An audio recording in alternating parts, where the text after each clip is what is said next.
Good morning. Welcome to First Church of Religious Science. Welcome to our Zoom call.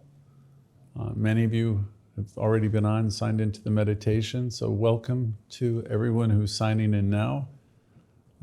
Special shout out to everyone on watching us on Facebook, YouTube, Insta, X, and all of the places we are now broadcasting, and we even have some lessons in Spanish now. So I invite you all to tune in to our different platforms. Welcome here today. We're about to begin today's lesson. I'm going to start with an opening affirmative prayer, and I'm going to do it in the first person. I recognize that there exists within me perfect life, the one life that we all share. I'm conscious that this life and this intelligence is within me, operating in me, through me, and it's part of the universal spirit. I realize that my mind is one with the infinite mind. I am continuously guided and directed by that spirit within. I'm filled with good ideas, and I know what to do in every situation. Every idea necessary comes to me at the perfect moment in time. The doorway to ever-increasing opportunity for self-expression is available now. I am, and this gathering is ignited and exploding with good. I am prospered in every way. An abundance of good is mine today. There is that which is within me that understands the truth and accepts it now. There is that which is within me which completely is conscious of its unity with good, of its oneness with all the power and the presence. I am guided in all I do. I know there is presence here in me, operating through me, and in everyone ready to express dynamically like a firework on the 4th of July. I am, and we are ready. I know that this presence responds to me now.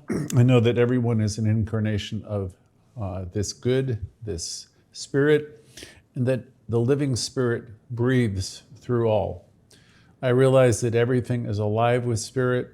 I recognize the spirit and know that it responds to me and to everyone.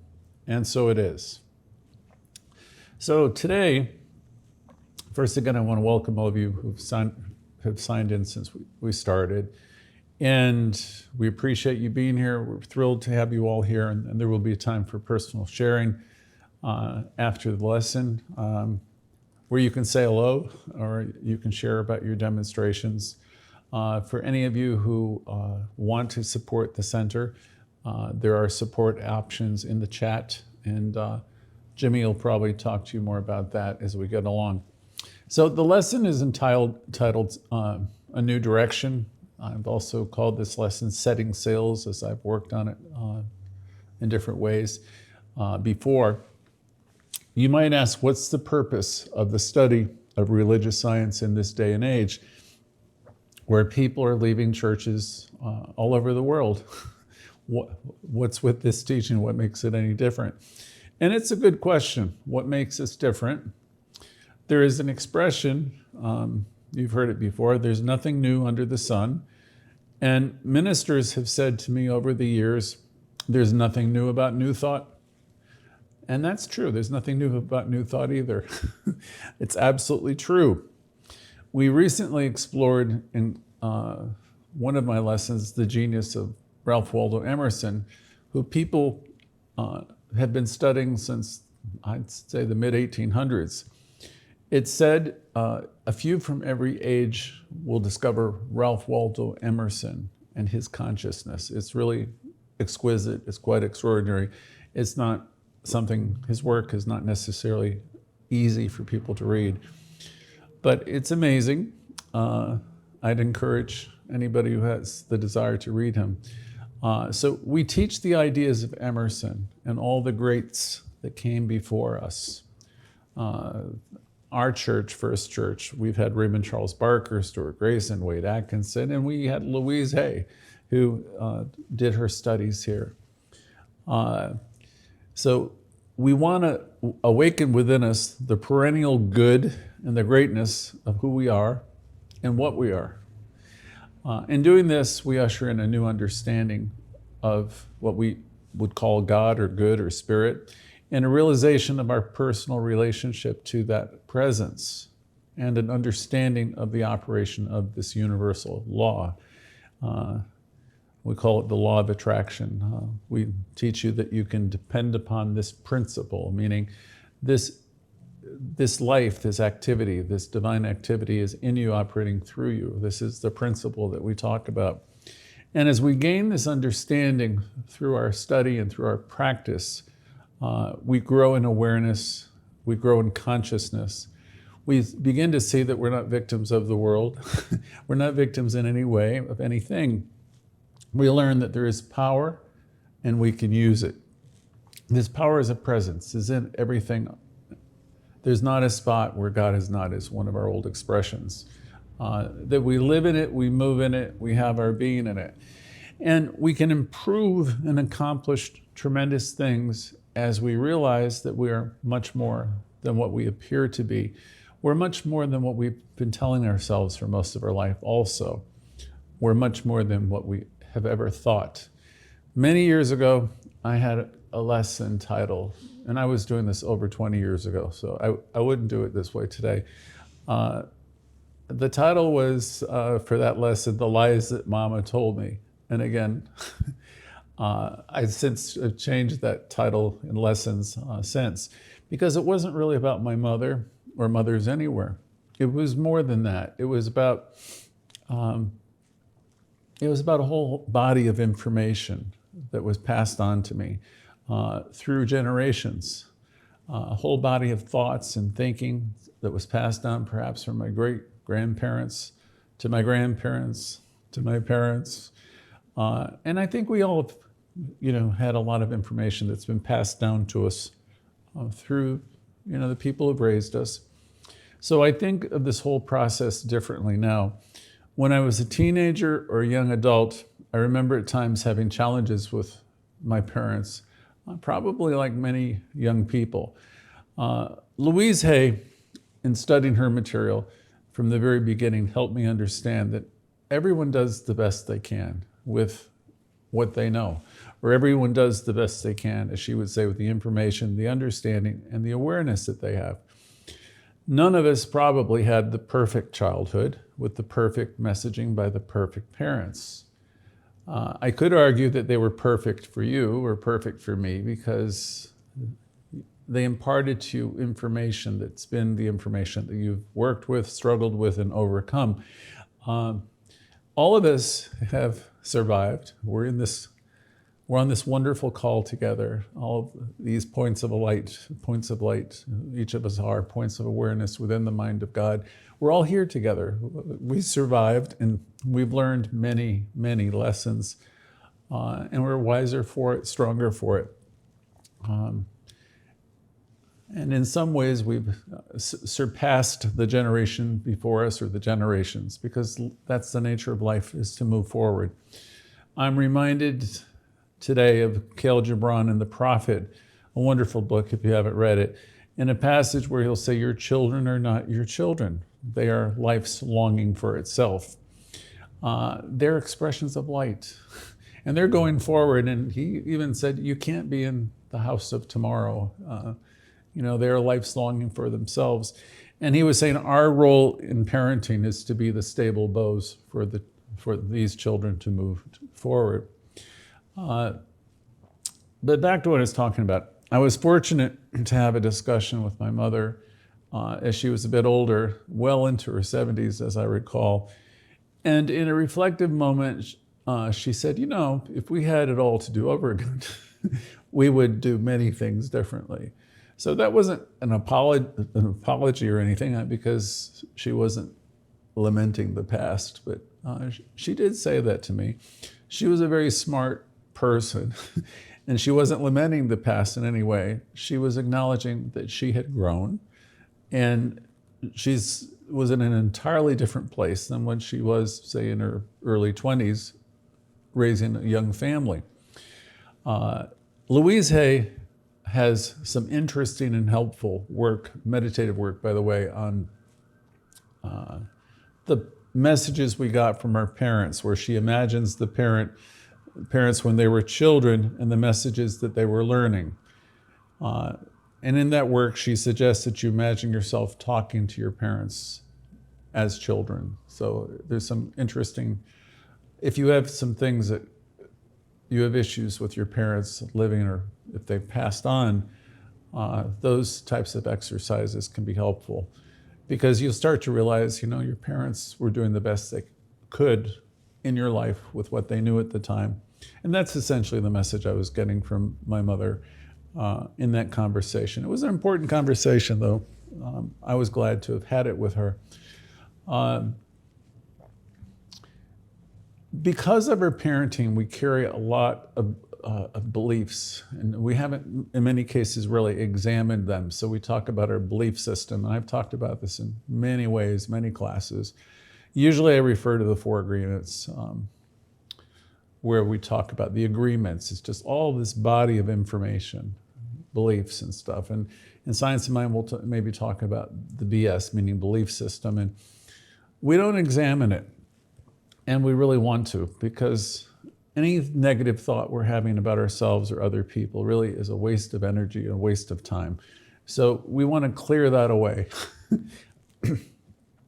We want to release the past. We want to forgive everybody. It doesn't pay to hold on to any kind of resentment. We want to remember the story of the 3 monkeys. I want to see no evil, hear no evil, speak no evil, because we're here to be about spirit's business, which is really none of that stuff. Anytime I go into any version of that, I'm off track. So Louise Hay said one of her most famous lines, she's got many, the bottom line for everyone I've ever worked with is they don't feel good enough about who they are, what they do. They're comparing themselves to others and, always coming up short. So they don't feel good enough for lots of reasons. They don't feel like they measure up. She would suggest so much of this comes from what was programmed in our early years. And Louise would say the good news is we can change it. You can change your thinking, you can change your life, you can heal your life. And with religious science, or our teaching, we realize that we're not bound by anything that was taught to us as children. Our teaching has an expression which is principle, or divine principle, is not bound by precedent. Meaning, you can be in a new moment today and you can change your thinking on any given subject and, release it once and for all, and you can change your life. And we do it thought by thought. You maybe don't do it, in a blinding second, but if you work with it, we understand that life is responding to us. Every thought we think is creating our life, it's creating our future. So I love the idea that principle, this divine principle, is not bound by precedent. Doesn't matter if I was raised with all this stuff. I can make a powerful decision to be in a new moment, which is such a beautiful idea, and know that the universe supports me. and really it's encouraging us all. We have within us spirit, as I'll say again in this lesson, and it's guiding us. We may not realize it, but it is. And if you slow down long enough, you'll realize there's such incredible wisdom that's within everyone. So it's really would be beneficial to take those moments and inquire within. So we're not bound by anything that's ever happened. We're not bound by what we learned.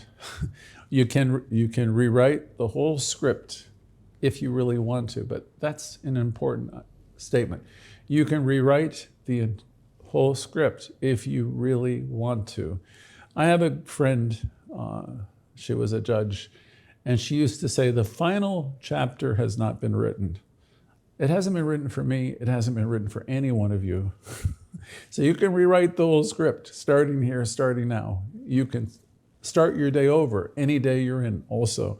And it doesn't matter if it's 4 p.m. or 10 o'clock at night. Louise Hay would say we're learning to love ourselves. And if we find ourselves being critical of ourselves or others, we can stop. We can stop in the name of love. We can simply stop and lovingly get ourselves back on track. So I was commenting, if you want this kind of change, if you want to have transformational living, then we need to become observers of our thinking and our thoughts. And we got to want to change, right? It doesn't happen randomly. It's intentional. So you've got to want it. That's an expression from a 12-step program, I remember. If you really want it, then you're going to be willing to go to any lengths. You're really going to be willing to do this inner work.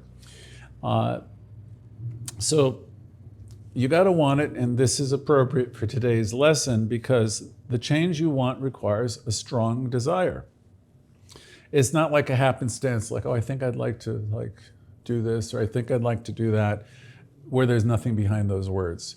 This requires you to get focused and, commune with your inner self and, imagine and visualize where you want to go and what you'd like to accomplish, and you inquire within, and you'll know if it's good, and it'll feel that it's good, and you create an idea of that, and you build up some faith around it. So this is the willingness that I'm talking about, to think in a bigger way, a different way.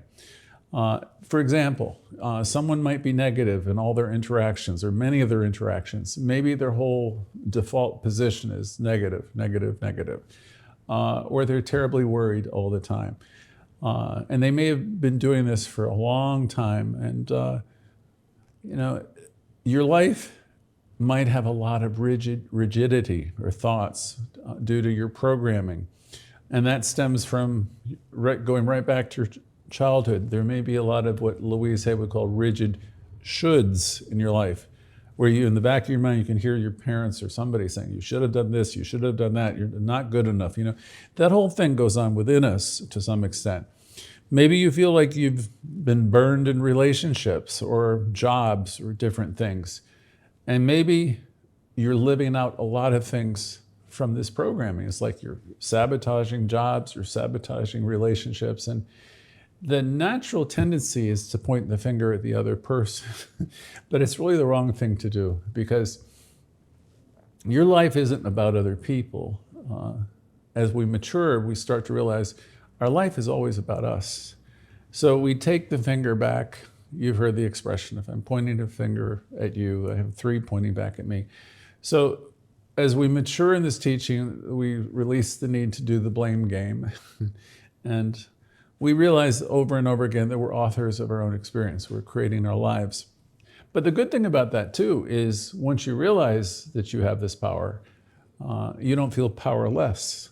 You realize, oh my goodness, I can change this. Oh my goodness, there's nothing holding me back.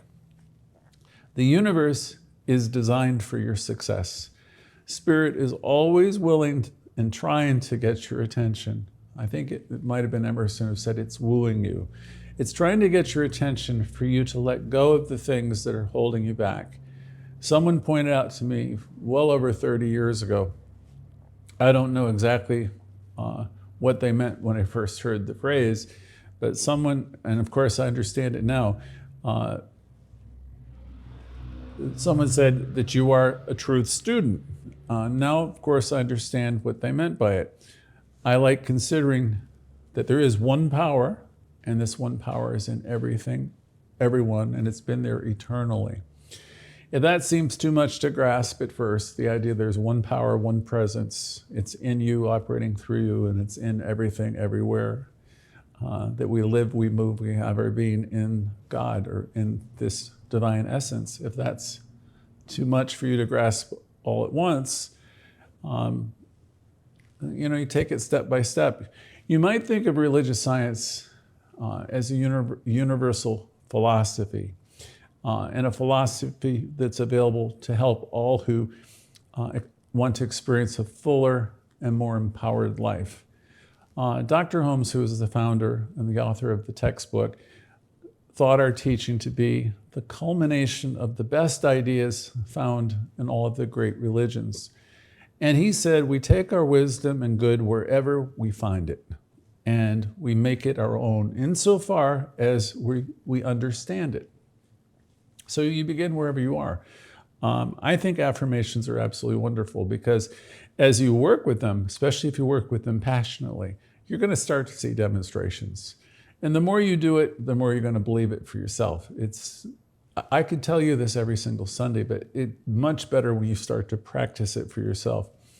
Holmes was a voracious reader, and he accumulated tremendous understanding of spiritual truths and principles, and he acquired them from studying the basics of all the great religions and philosophy, and he practiced. He applied, like we do our affirmations, he practiced. It's like I talked to you about Poor Richard's Almanac with Franklin, assuming a virtue, practicing yourself as a positive person, being a positive person.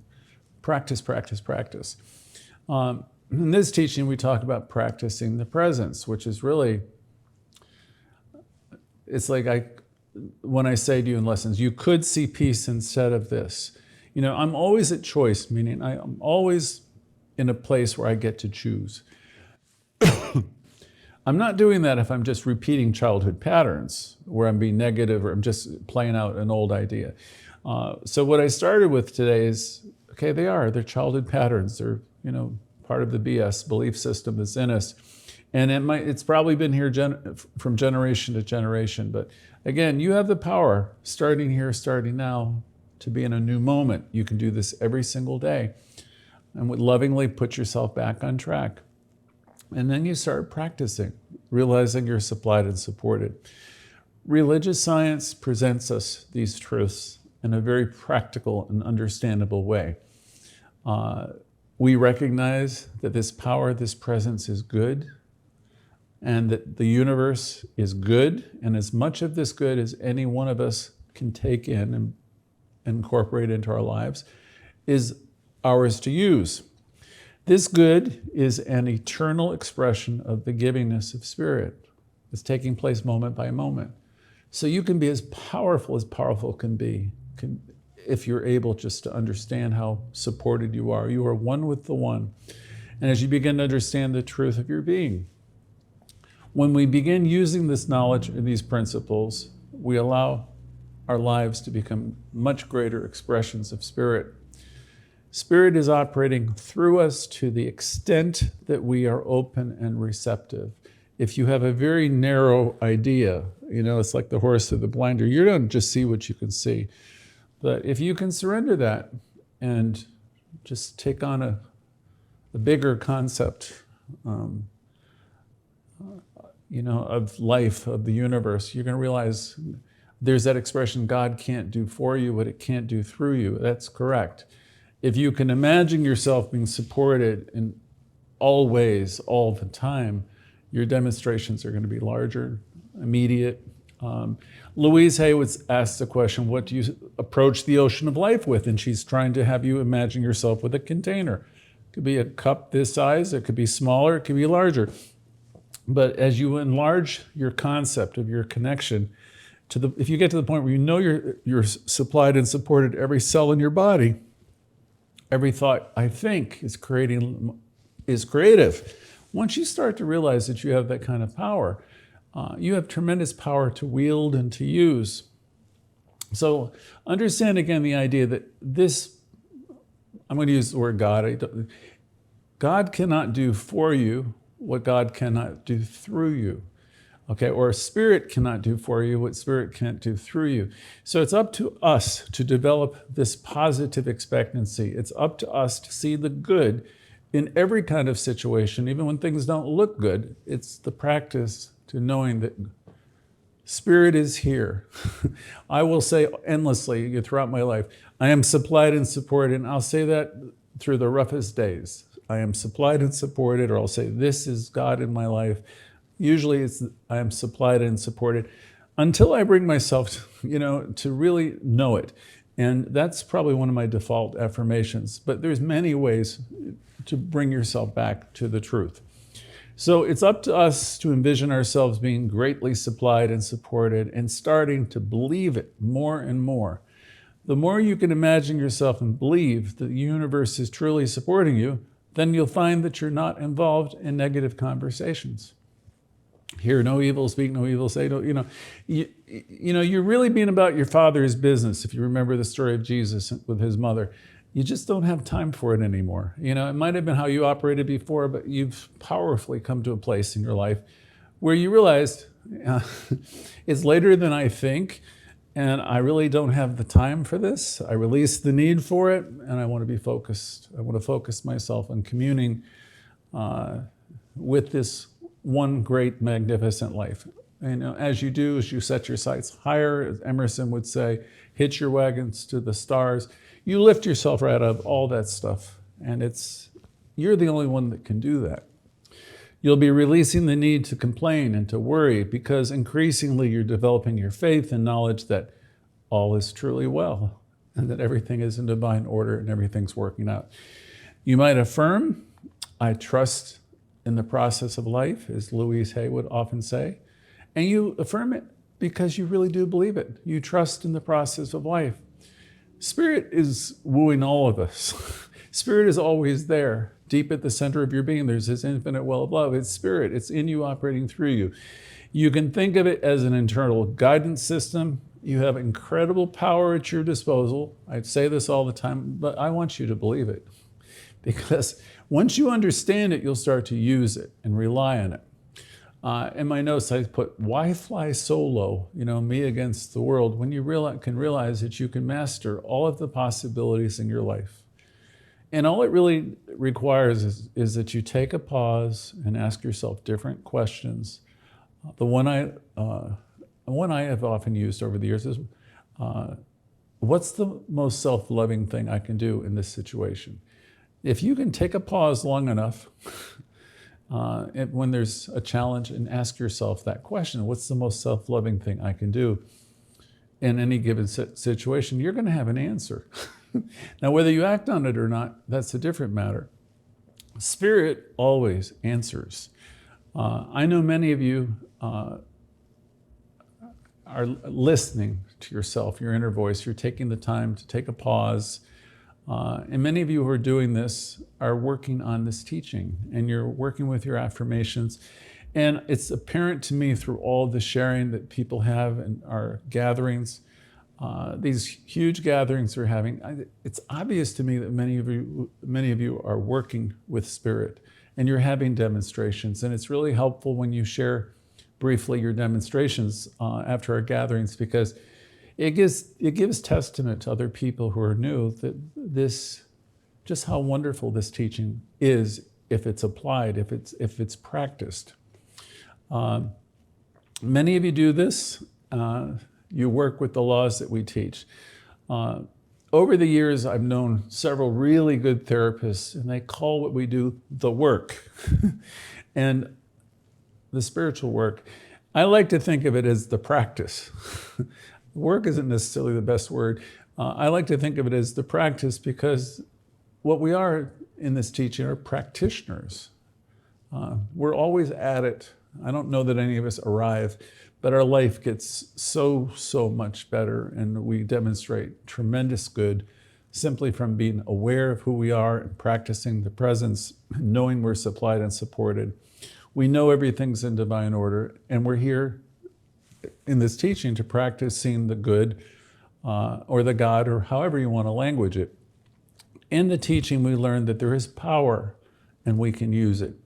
I can give you an image that I haven't talked about in a while. I've talked about it before, but it's been quite a bit a while back. Have you ever been to the seashore? So I'd like to, in your mind, think of yourself there, standing at the edge of the shore, and imagine a beautiful scene with sandy beaches, and you're walking up to the water's edge, and see yourself looking out towards the water ahead in the distance, and you notice it's a big bay, and there's lots of sailboats on the bay. I don't know if it's 10, 12, whatever you can imagine. And there's a wind, and you notice that the sailboats are all being carried by the wind. But what's interesting, I want you to bring your attention to, is the sailboats, in many cases, are going in entirely different directions, and it's beautiful with all the colors. But the question is, how can this happen? How can the same wind be taking people in different directions? And I'm going to answer this with a little poem by Ella Wheeler Wilcox entitled, "'Tis the Set of the Sail," that may help explain some of our key ideas today. It starts out like this: "But to every mind there openeth a way, and a way, a high soul climbs the highway, and the low soul gropes the low. And in between on the misty flats, the rest drift just to and fro.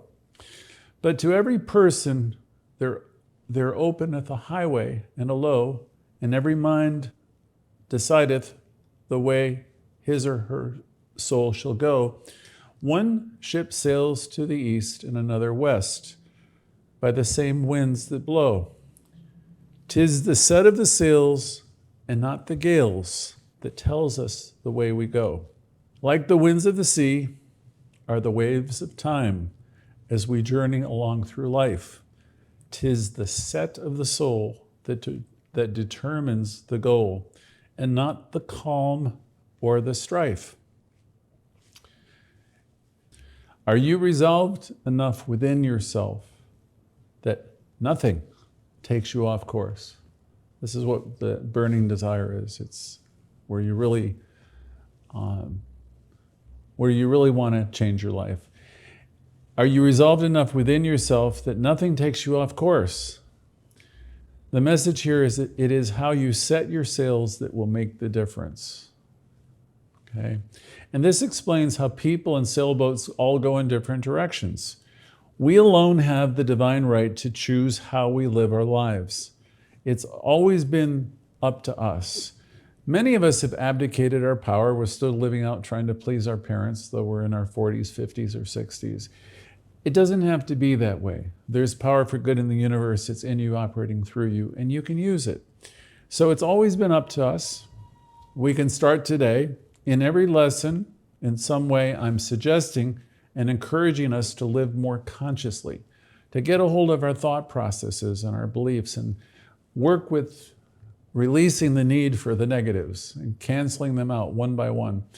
It becomes obvious as we begin living this way that we are steering our own vessel. Life is responding to us. So this is our own life. This is your life. It's your precious life, and you can live it with excitement and positive expectancy. Our lives need direction and constant course correction to stay on target. I know the audience does. None of you really want to be buffeted around through life. Ernest Holmes would say there's power for good in the universe and you can use it. And when we teach this to the kids, you've heard we talk about the stagecoach. It's like getting out of the comfort zone and getting up there and taking the reins and knowing that,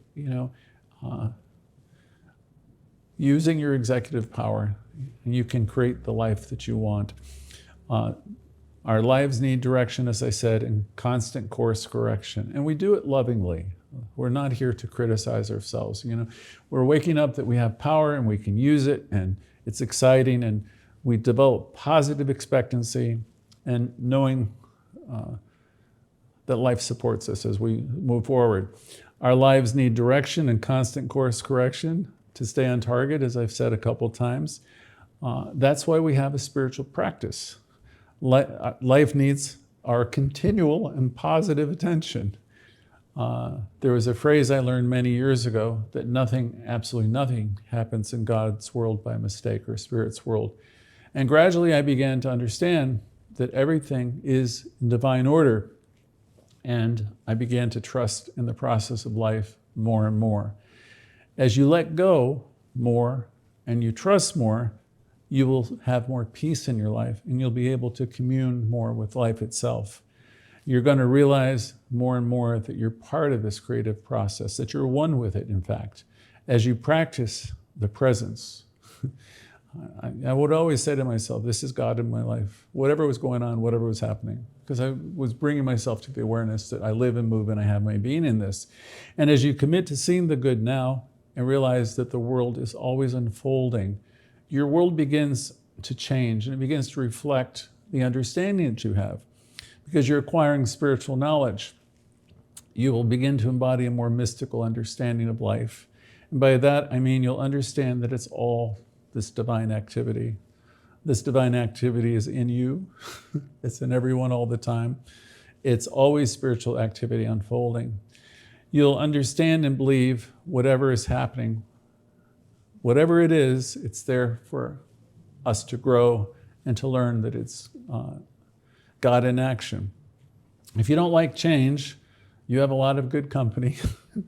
But to actively, enthusiastically embrace change, it's important. It's a big developmental step for anyone. You might not like it, you might resist it, but in the end it's necessary. It's a necessary spiritual skill to have an empowered life. And it's the kind of life that we dream of. There's an expression, whatever is best. I remember hearing that over and over again so many years ago. Whatever is best. And it suggests the idea that everything's unfolding in divine order. You're free to choose. We alone choose our good, and we alone reap what we have sown. We may use a good wind, like the sailboats, to blow us in the direction we desire. We may distort our thinking, and then we may reap the whirlwind, which merely moves us around in circles. We're free to choose. It's up to us. We get to do the choosing, and the primary fact is that we desire even greater good, greater health, harmony, money, better supply, better careers, whatever contributes to the joy of living. So we can have all this. The question is, how do we receive more good? How does the science of mind teach us to acquire more of every good thing? And he answered it by saying, by directing the law of mind, the law of life, directing it to create the greater good. We become constantly aware as we practice this teaching that we live, move, and we have our being in spiritual activity. We're surrounded by it.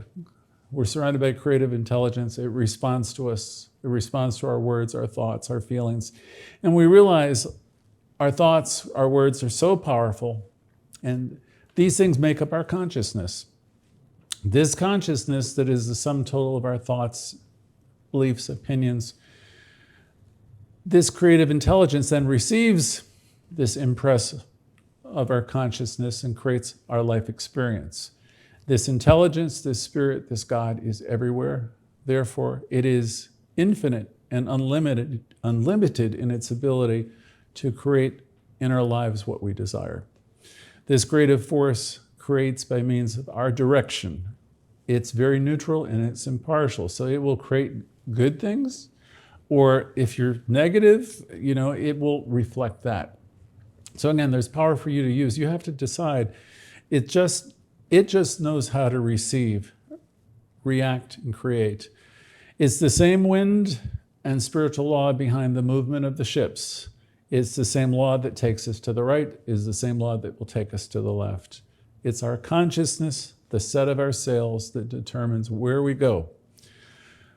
The laws of the universe conspire for our greater good. Infinite mind operates by means of your direction. We have full confidence that the seeds of thought planted by our own individual minds have the complete ability to create in the fertile soil of the one mind. It's the impress of our thoughts that create our lives. The law of nature and spiritual laws, according to Holmes, is a single law, the law of mind. So, a lot of words. Where do we go from here? And the answer is anywhere you decide to go, because you get to set your sails.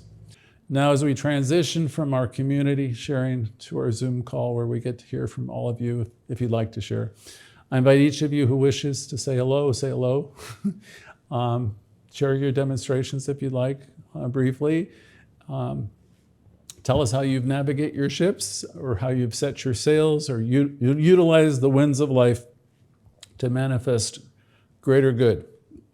So let's celebrate that we're all on the journey together, honoring each one's unique path on our collective voyage.